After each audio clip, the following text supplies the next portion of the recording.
नमस्कार दर्शक बंधु जय श्री राधे। आजिर कार्यक्रमटी समस्त धनुराशिर व्यक्ति विशेषों पाई बहुत अधिक गुरुत्वपूर्ण रही।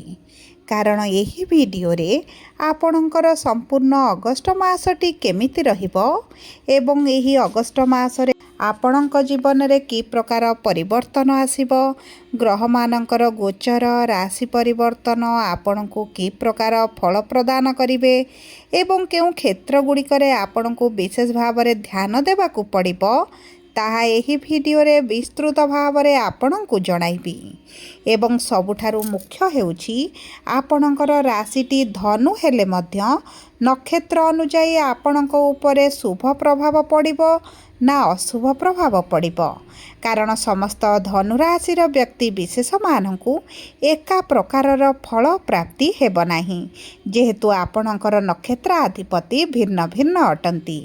एवं ता सहित एही वीडियोर शेष भाग रे जणाइबी कौन करबाकू पड़िबो प्रतिकार स्वरूप एही श्रावण मासरे आपणक नक्षत्र अनुसारे जहाँ आपणकर अशुभत्व को दूर करिबो एवं शुभाशुभ फल को वृद्धि करिबो। देखंतु दर्शक बंधु एही 2026 मसीहार अगस्ट मासर राशिफलटी पूर्व मास गुड़िक परि सामान्य राशिफल नुहे। एही मासरे शुभ ग्रह गुड़िक बड़ ग्रह गुड़िक निज चलन रे करिवे परिवर्तन, जार प्रभाव रे आपणक जीवनर दिग दिशा संपूर्ण भाव रे बदली जिवो। तेबे विलंब न करी आसंतु जानिबा कि प्रकार परिवर्तन आपण देखिबा पाई जाउछंती। किंतु वीडियोटी आरंभ करिबा पूर्वरु जदि आपणकर भी धनु राशि होइथाए एवं आपण भी ईश्वर को आंतरिक भक्ति एवं विश्वास करंती तेबे वीडियोटी को लाइक करंतु। कमेंट बॉक्स रे जय जगन्नाथ जय माँ लक्ष्मी अवश्य लिखि दियंतु।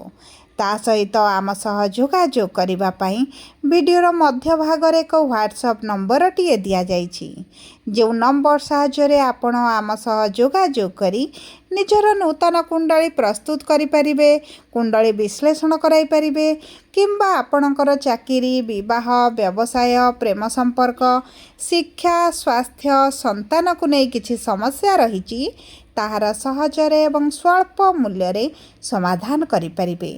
सेथिपाई आपण आम सह वीडियोर शेष पर्यंत जोड़ी होई रुहंतु एवं व्हाट्सएप नंबर माध्यम रे आम सह जोगाजोग करी खूब कम मूल्य रे आपणक समस्यार समाधान करंतु। एबे आसंतु कार्यक्रमटी को आग को बढ़ाइबा एवं जानिबा नक्षत्र अनुजाई आपण की प्रकार परिवर्तन देखिबा पाई जाउछंती। किंतु ता पूर्वरु जानिबा नवग्रहंकर स्थितिटी आपणक राशि रे केमिति रहिबा पाई जाउछि। देखंतु आपणकर राशिर तृतीय भाव रे राहु, चतुर्थ भाव रे शनि, षष्ठ भाव रे मंगल, सप्तम भाव रे बुध, अष्टम भाव रे देवगुरु बृहस्पति एवं सूर्य, नवम रे केतु एवं दशम भाव रे शुक्र विराजमान करिछंती, जहा फल रे सेही गृह गुड़िकरे सेमानंकर प्रभाव अधिक रहिबो।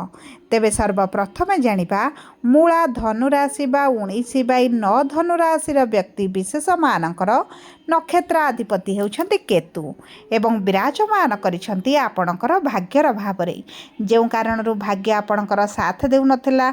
आपण जेकोसी कार्य आरंभ करुथिले मध्य सेथिरे आपणको सफलता मिलु नथिला।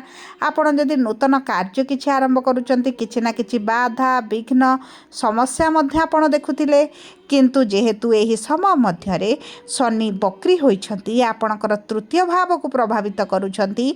आपणकर जदि किछि पूर्वरु ऑनलाइन रिलेटेड कार्य रहितला किंबा आपण सोशल मीडिया रे थिले सेही सब क्षेत्र रे आपनको सफलता मिलिबो, मान सम्मान वृद्धि पाइबो, आर्थिक रोजगार मध्य वृद्धि घटिबो।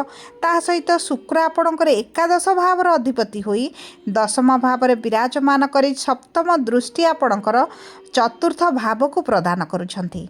यार अर्थ हेउची आपणक सुख सुविधा रे वृद्धि घटिबो। पूर्वर आपणकर जो परिश्रम रहूतला जो मानसिक दुश्चिंता रहूतला ताहा किछिका अंशरे कमिबा आरंभ होइजिबो। शनि आपणक चतुर्थ भाव रे थिबारु मां को नै किछि ना किछि चिंता आपणकर लागि रहूची, किछि ना किछि समस्या रहूची, मानसिक दुश्चिंता रे जो रहूथिले सेही सब समस्या गुड़िक आपणकर दूर होइजिबो। विशेष भाव रे जदि आपणकर प्रॉपर्टी संबंधित किछि समस्या चलीची ସେହି କ୍ଷେତ୍ରରେ ଶୁଭାଶୁଭ ଫଳ ପ୍ରାପ୍ତି କରିବେ। କିନ୍ତୁ ଦେବଗୁରୁ ବୃହସ୍ପତି ଆପଣଙ୍କ ଅଷ୍ଟମ ଭାବରେ ବିରାଜମାନ କରୁଥିବାରୁ ସ୍ନାୟୁଗତ ସମସ୍ୟା, ଅସ୍ଥିଗତ ସମସ୍ୟା, ଖାଦ୍ୟ ଡାଇଜେସନ୍, ଗ୍ୟାସ୍ ଭଳି ସମସ୍ୟା ମଧ୍ୟ ଦେଖିପାରନ୍ତି। ସେଥିପାଇଁ ନିଜ ସ୍ୱାସ୍ଥ୍ୟକୁ ବହୁତ ଅଧିକ ଧ୍ୟାନ ଦେବାକୁ ପଡ଼ିବ। ମଙ୍ଗଳ ଆପଣଙ୍କ ଷଷ୍ଠ ଭାବରେ ଥିବାରୁ ଆପଣଙ୍କର ଆର୍ଥିକ ସ୍ଥିତିରେ ନିଶ୍ଚିତ ଭାବରେ ପରିବର୍ତ୍ତନ ଆଣିବେ।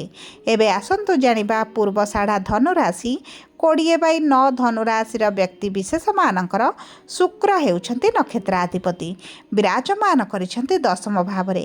କର୍ମ ପାଇଁ ଯଦି ଆପଣ ଚେଷ୍ଟା କରୁଛନ୍ତି, ଚାକିରି ପାଇଁ ଚେଷ୍ଟା କରୁଛନ୍ତି, ଖୋଜୁଛନ୍ତି, ମିଳୁନଥିଲା, ପ୍ରୟାସ କରିବା ପରେ ମଧ୍ୟ ଆପଣଙ୍କୁ ବିଫଳତା ମିଳୁଛି, କୌଣସି ପ୍ରକାର ରେଜଲ୍ଟ ପାଉନାହାନ୍ତି, ତେବେ ଚିନ୍ତାର କୌଣସି ଆବଶ୍ୟକତା ନାହିଁ। ଆପଣଙ୍କର ଚାକିରି ପ୍ରାପ୍ତି ହେବାର ବହୁତ ଭଲ ସମୟ ଆସିଛି ଏବଂ ତାହା ସହିତ ପୂର୍ବରୁ ଯଦି ଚାକିରି କ୍ଷେତ୍ରରେ ଅଛନ୍ତି ଆପଣଙ୍କର ମାନ ସମ୍ମାନ ବଢ଼ିବ, ଆପଣଙ୍କ ରୋଜଗାର ବଢ଼ିବ, କିନ୍ତୁ ପରିଶ୍ରମଟି ବଢ଼ିଯିବ। ଯଦି ଆପଣ ପ୍ରମୋସନ୍ ଚାହୁଁଥିଲେ, ଚାକିରିରେ ଟ୍ରାନ୍ସଫର୍ ଚାହୁଁଥିଲେ, ସେହିସବୁ କ୍ଷେତ୍ରରେ ଆପଣ ସମସ୍ୟା ଦେଖିବେ, ବାଧା ଦେଖିବେ, ବିଳମ୍ବ ମଧ୍ୟ ଦେଖିପାରନ୍ତି। ଦେଖନ୍ତୁ ଆପଣଙ୍କର ପଞ୍ଚମାଧିପତି ଷଷ୍ଠ ଭାବରେ ଥିବାରୁ ଯଦି ଆପଣ ପ୍ରେମ ସମ୍ପର୍କରେ ଅଛନ୍ତି, ପ୍ରେମ ବିବାହ କରିବା ପାଇଁ ଚାହୁଁଛନ୍ତି, ତେବେ ମଧ୍ୟ ଭାଗ୍ୟ ଆପଣଙ୍କର ସାଥ ଦେବ। ଆପଣଙ୍କର ପ୍ରେମ ସମ୍ପର୍କରେ ପୂର୍ବରୁ ଯଦି ମନମାଳିନ, ମତଭେଦ ଭଳି ପରିସ୍ଥିତି ଚାଲିଛି, ଉଭୟଙ୍କ ମଧ୍ୟରେ ଦୂରତା ବଢ଼ିଯାଇଛି କିମ୍ବା ଉଭୟଙ୍କ ମଧ୍ୟରେ କଥାବାର୍ତ୍ତା, ଯୋଗାଯୋଗର ମଧ୍ୟ ବନ୍ଦ ହୋଇଯାଇଛି, ତେବେ ଆପଣଙ୍କର ଏହି ସମୟ ମଧ୍ୟରେ କିଛି ସଚ୍ଚୋଟ ସମ୍ପର୍କ ଆପଣଙ୍କର ଯୋଡ଼ି ହେବ ଏବଂ କିଛିଟା ମିଥ୍ୟା ସମ୍ପର୍କ ଆପଣଙ୍କର କଟିପାରେ। ସେଥିପ୍ରତି ଆପଣଙ୍କୁ ବହୁତ ଅଧିକ ଧ୍ୟାନ ଦେବାକୁ ପଡ଼ିବ। ଯଦି ପୂର୍ବରୁ ବିଦେଶ ଯାତ୍ରା କରିବା ପାଇଁ ଚାହୁଁଥିଲେ, କିଛିଟା ସମସ୍ୟା ଦେଖୁଥିଲେ, ତେବେ ଚିନ୍ତାର ଆବଶ୍ୟକତା ନାହିଁ। ଆପଣଙ୍କ ବିଦେଶ ଗସ୍ତ ପାଇଁ ବହୁତ ଭଲ ସମୟ ରହିଛି। ଏବେ ଆସନ୍ତୁ ଜାଣିବା ଉତ୍ତରାଷାଢ଼ା ଧନୁରାଶି 21/9 ଧନୁରାଶିର ବ୍ୟକ୍ତି ବିଶେଷମାନଙ୍କର ସୂର୍ଯ୍ୟ ହେଉଛନ୍ତି ନକ୍ଷତ୍ରାଧିପତି ଏବଂ ବିରାଜମାନ କରିଛନ୍ତି ଆପଣଙ୍କର ଅଷ୍ଟମ ଭାବରେ। ଏହି ଅଗଷ୍ଟ ମାସ 17 ତାରିଖରେ ଆପଣଙ୍କର ଭାଗ୍ୟର ଭାବକୁ ଗୋଚର କରିବେ, ସ୍ୱରାଶିରେ ରହିବେ, ଯେଉଁ କାରଣରୁ ଆପଣଙ୍କ ଭାଗ୍ୟଟି ବଳବାନ ହେବ। ଏବଂ ଦେଖନ୍ତୁ ଗୁରୁ ଆପଣଙ୍କର ଅଷ୍ଟମ ଭାବରେ ବିରାଜମାନ କରି ପଞ୍ଚମ ଦୃଷ୍ଟି ଆପଣଙ୍କ ଦ୍ୱାଦଶ ଭାବକୁ ଦେଉଛନ୍ତି। ଆପଣଙ୍କ ଗୃହରେ କିଛି ନା କିଛି ଶୁଭ କାର୍ଯ୍ୟ ହେବ, ମାଙ୍ଗଳିକ କାର୍ଯ୍ୟ ହେବ କିମ୍ବା ଆପଣଙ୍କ ଗୃହରେ କିଛି ନା କିଛି ଶୁଭ ଖବର ପାଇଁ ଆପଣଙ୍କର ଅର୍ଥ ମଧ୍ୟ ଖର୍ଚ୍ଚ ହୋଇପାରେ ଏବଂ ଏହି ଅର୍ଥ ଖର୍ଚ୍ଚଟି ଆପଣଙ୍କୁ ସନ୍ତୁଷ୍ଟି ପ୍ରଦାନ କରିବ, ଆପଣଙ୍କର ଦୀର୍ଘ ଦିନର ଅଭିଳାଷ ପୂରଣ କରିବ। ଗୁରୁଙ୍କର ଶୁଭ ସପ୍ତମ ଦୃଷ୍ଟି ଆପଣଙ୍କ ଦ୍ୱିତୀୟ ଭାବକୁ ଥିବା କାରଣରୁ ଯଦି ଆପଣ ସନ୍ତାନ ପାଇଁ ଚେଷ୍ଟା କରୁଥିଲେ, ବିଫଳତା ଦେଖୁଥିଲେ, ତେବେ ସନ୍ତାନ ସୁଖ ପ୍ରାପ୍ତି କରିବେ ଏବଂ ଆପଣଙ୍କର ପ୍ରିୟ ପରିଜନ, କୁଟୁମ୍ବଙ୍କ ସହିତ ଯଦି ପୂର୍ବରୁ ପରିସ୍ଥିତି ଖରାପ ଚାଲିଥିଲା, ସେଥିରେ ମଧ୍ୟ ଉନ୍ନତି ଦେଖିବେ। ଆପଣଙ୍କର ଗଳା, ପାଣ୍ଠି, ତଣ୍ଟିରେ ଯଦି କିଛି ସମସ୍ୟା ରହିଛି, ତେବେ ସେଥିପ୍ରତି ଆପଣଙ୍କୁ ଟିକେ ସତର୍କ ରହିବାକୁ ପଡ଼ିବ, କାରଣ ଋତୁକାଳୀନ ସମସ୍ୟା ଆପଣଙ୍କୁ କିଛିଟା ପ୍ରଭାବ ପକାଇପାରେ। ଶନିଙ୍କର ଯେହେତୁ ବକ୍ରି ହେଉଛନ୍ତି ଏବଂ ବକ୍ରି ଦୃଷ୍ଟି ଆପଣଙ୍କର ଷଷ୍ଠ ଭାବକୁ ରହୁଛି, କିଛିଟା ଗୁପ୍ତ ଶତ୍ରୁ ବାହାରି ପାରନ୍ତି, ଆପଣଙ୍କ ବିରୁଦ୍ଧରେ ଷଡ଼ଯନ୍ତ୍ର କରିପାରନ୍ତି ଏବଂ ଏହି ଷଡ଼ଯନ୍ତ୍ରରେ ଆପଣଙ୍କ ଉପରେ କୌଣସି ପ୍ରଭାବ ପଡ଼ିବ ନାହିଁ। ସେଥିପ୍ରତି ଆପଣ ନିଶ୍ଚିତ ରୁହନ୍ତୁ। ଏବଂ ଦେଖନ୍ତୁ ବୁଧ ସ୍ୱୟଂ ସପ୍ତମ ଅଧିପତି ହୋଇ ସପ୍ତମ ଭାବରେ ବିରାଜମାନ କରିଥିବାରୁ ଆପଣଙ୍କ ବିବାହ ପ୍ରସ୍ତାବ ନିଶ୍ଚିତ ଭାବରେ ଠିକ୍ ହୋଇପାରେ। ଯଦି ଆପଣଙ୍କର ବୟସ ବଢ଼ିଲାଣି, ବିବାହ ହୋଇପାରୁନଥିଲା, ତେବେ ଚିନ୍ତାର କୌଣସି ଆବଶ୍ୟକତା ନାହିଁ, ଆପଣଙ୍କ ବିବାହ ଠିକ୍ ହୋଇପାରେ। ଦେଖନ୍ତୁ ଏହି ସମୟ ମଧ୍ୟରେ ଆପଣଙ୍କୁ କିଛିଟା ଅର୍ଥ ପ୍ରାପ୍ତି ହୋଇପାରେ, ସରକାରୀ ସହାୟତା ରାଶି ପ୍ରାପ୍ତି ହୋଇପାରେ କିମ୍ବା ଆପଣଙ୍କ ସ୍ୱୟଂର ଅର୍ଥ କେଉଁଠି ଫସିକି ରହିଛି, ମିଳିପାରୁନଥିଲା, ସେହି ଅର୍ଥ ମଧ୍ୟ ପ୍ରାପ୍ତି ହୋଇପାରେ। ଭାଇ ଭଉଣୀଙ୍କ ସହିତ ମନମାଳିନ, ମତଭେଦ ଭଳି ପରିସ୍ଥିତି ମଧ୍ୟ ଦେଖାଦେଇପାରେ। ସେଥିପ୍ରତି ଆପଣଙ୍କୁ ବହୁତ ଅଧିକ ଧ୍ୟାନ ଦେବାକୁ ପଡ଼ିବ। ସବୁ ପରେ ଅଶୁଭତ୍ୱକୁ ଦୂର କରି ଶୁଭାଶୁଭ ଫଳ ବୃଦ୍ଧି କରିବା ପାଇଁ ଆପଣ ପ୍ରତ୍ୟେକ ଦିନ ଗୁରୁଙ୍କର ବୀଜ ମନ୍ତ୍ର 108 ଥର ପାଠ କରନ୍ତୁ ଏବଂ ଚେଷ୍ଟା କରନ୍ତୁ ପ୍ରାତଃ ସମୟରେ ସୂର୍ଯ୍ୟଙ୍କୁ ଜଳ ଅର୍ପଣ କରିବା ପାଇଁ, ଆଦିତ୍ୟ ହୃଦୟ ସ୍ରୋତ ପାଠ କରିବା ପାଇଁ, କିଛିଟା ପକ୍ଷୀମାନଙ୍କୁ ହେଉ କିମ୍ବା କିଛିଟା କୁକୁରଙ୍କୁ ଆପଣ ଖାଦ୍ୟ ଦିଅନ୍ତୁ ଏବଂ ଚେଷ୍ଟା କରନ୍ତୁ ପ୍ରତ୍ୟେକ ଶୁକ୍ରବାର ଦିନ ଛୋଟ କନ୍ୟାମାନଙ୍କୁ କିଛି ନା କିଛି ମିଠା ଜିନିଷ ଖାଇବାକୁ ଦେବା ପାଇଁ। ଏବଂ ଆପଣଙ୍କର ଯେହେତୁ ଶନିଙ୍କର ଅଢ଼େଇ ଚାଲିଛି, ଆପଣ ପ୍ରତ୍ୟେକ ଦିନ ହନୁମାନ ଚାଳିଶା ପାଠ କରିବା ସହିତ ଶନିବାର ଦିନ ଶନିଙ୍କ ମନ୍ଦିରରେ ସୋରିଷ ତେଲର ଦୀପଟିଏ ଜାଳନ୍ତୁ, ଆପଣଙ୍କ ପାଇଁ ଶୁଭଦାୟକ ରହିବ। ଯଦି ଆପଣଙ୍କର ଧନୁ ରାଶି ହୋଇଥାଏ, ଭିଡ଼ିଓଟି କିଭଳି ଲାଗିଲା କମେଣ୍ଟ ବକ୍ସରେ ଲେଖି ଜଣାନ୍ତୁ। ଯଦି ଆପଣଙ୍କ ପ୍ରିୟଜନଙ୍କର ଧନୁ ରାଶି ହୋଇଥାଏ, ଭିଡ଼ିଓଟି ତାଙ୍କ ସହିତ ସେୟାର କରନ୍ତୁ।